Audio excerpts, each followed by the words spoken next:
How to draw a trend line. First of all, we need to clarify that drawing an uptrend line is different from drawing a downtrend line. When you draw an uptrend line, you connect higher lows, so the line will be below the price. When you draw a downtrend line, you connect lower highs, so the line will be above the price. Here we have a Euro Australian dollar. It is clear that we are in an uptrend, but let's define it by drawing a trend line that can also be useful for future trading decisions. To draw an uptrend line, I need to connect higher lows. So starting from here, I draw my first line trying to connect these two lows. When you draw a trend line, you also need to check if it has any significance for future prices.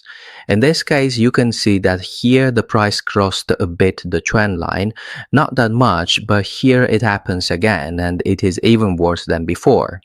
Even if we go farther, here for example, the price simply doesn't respect the trend line, and so this trend line doesn't have any particular meaning. We can also delete it.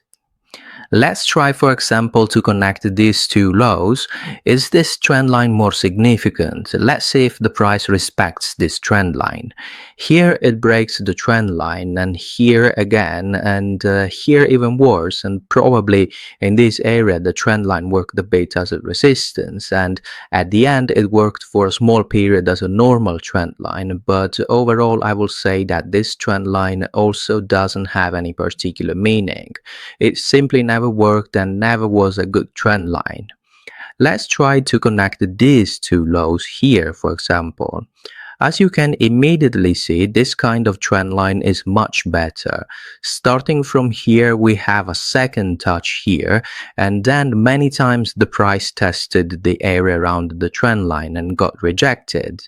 Once again in this area, so let's check what happened next. You can see that here the price went a bit under the trend line, even if not that much. Remember that the trend line is an area just like support and resistance, so you shouldn't expect that the price hits the line and immediately bounces back. It's not an exit price, it is an area. After this period, the trend line starts to work again perfectly. Here it goes up, it comes back, and then it goes up again. Then it comes back on the trend line and bounces back. At the end, the price breaks the trend line and starts a new down movement.